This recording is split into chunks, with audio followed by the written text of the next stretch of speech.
글로벌 저금리 시대가 사실상 막을 내림에 따라 우리나라 경제에 미치는 파장, 황세훈 한국자본시장연구소 실장과 함께 긴급 진단해 보겠습니다. 안녕하세요. 네, 안녕하세요. 네. 황 실장님, 지금 미국을 중심으로 해서 사실상 전 세계가 돈 죄기에, 그렇습니다. 돈줄 죄기에 지금 나섰단 말입니다. 네. 이 한국 경제의 직격탄 어느 부분에 지금 예상이 됩니까? 일단 본격적인 금리 인상 추세가 시작되었다 그렇게 봐야 되고요. 금융시장 측면, 그다음에 실물 경제 측면 이 두 가지 분야로 나눠볼 수가 있습니다.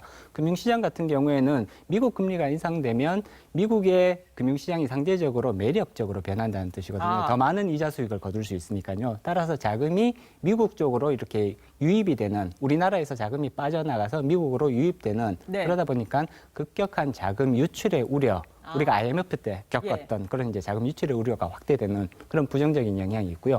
그리고 실물 경제 측면은 조금 더 복잡합니다. 네.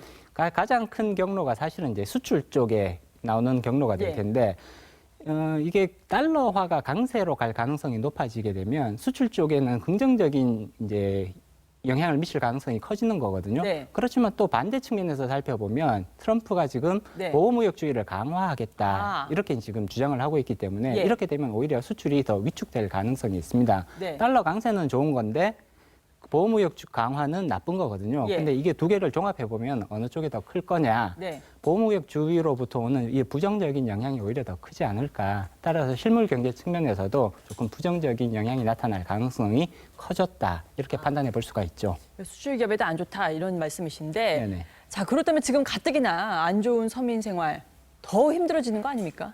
일단 금리 인상은 국내 서민 경제에 굉장히 큰 부담 요소로 작용할 수밖에 없습니다. 물론 국내 금리를 결정하는 가장 중요한 요소는 한국은행의 기준금리 결정이거든요.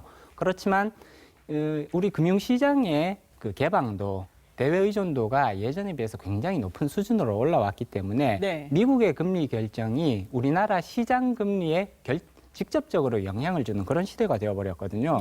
따라서 시장 금리는 한국은행이 기준금리를 붙잡고 있어도 계속해서 상승할 수밖에 없다. 그리고 이 시장 금리의 상승은 우리 가계대출, 담보대출 뭐 이런 거 되게 많이 받으시잖아요. 많은 수가 변동금리 대출이거든요. 이 변동금리를 움직여서 가계의 이자 상환 부담을 키우는 요소로 작용할 수밖에 없습니다. 지금 우리나라 가계부채 1,300조가 넘어가고 있거든요. 따라서 이자 상환 부담이 굉장히 빠른 속도로 증가할 수가 있고 이게 가계 부실로 이어질 수 있는 그런 위험성이 존재하는 거죠. 자, 또 이제 저희가 좀 짚을 수 있는 게 이 최순실 사실 게이트로 재벌 총수들이 사실 줄줄이 청문회장에 불려 나오고 이제 오너 리스크가 조금 더 커지면서 다시 뭐 감옥에 또 들어가는 또 오너 나오는 거 아니냐 이러면서 이 대기업들 뭐 투자 위축이 되고 경제 불확실성이 더 높아졌다 이런 얘기들이 나오거든요. 어떻게 예상을 하십니까? 일단은 부정적인 그 충격이 좀 커졌다 그렇게 볼 수가 있는 거고요. 일단 최순실 게이트로 인해서 사실은 대기업 오너들이 어떻게 보면 피해자의 그런 역할을 하고 있는 거거든요.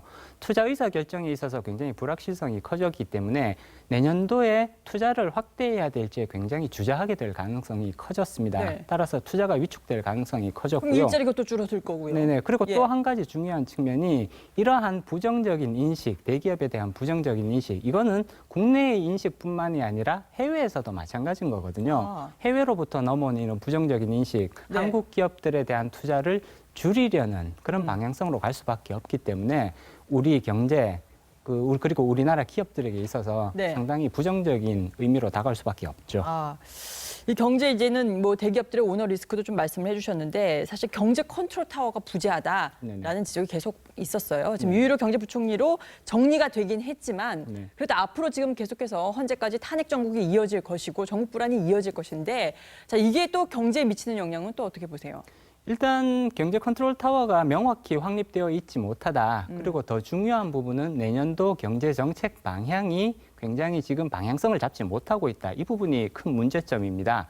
말씀드렸듯이 가계 부채의 부실화 가능성이 내년에는 어느 해보다 더 높은 해입니다. 따라서 지금부터 이미 거기에 대한 대비책들을 마련하고 있어야 되는데 현재 이 정권의 지속 가능성에 대한 불확실성이 굉장히 커졌거든요. 이러다 보니까 경제 정책을 어떠한 방향성으로 잡을지 그렇죠. 그리고 책임감도 상대적으로 떨어질 수밖에 없는 것이거든요. 다음 정권에서 어차피 할 건데라면서 경제 정책 새로운 정책이 나오기 힘들죠. 단순히 현상 유지에만 급급한 이런 경제 정책이 나올 가능성이 오히려 커졌다고 봐야 되기 때문에 이런 부분이 사실은 굉장히 우려스러운 부분이죠.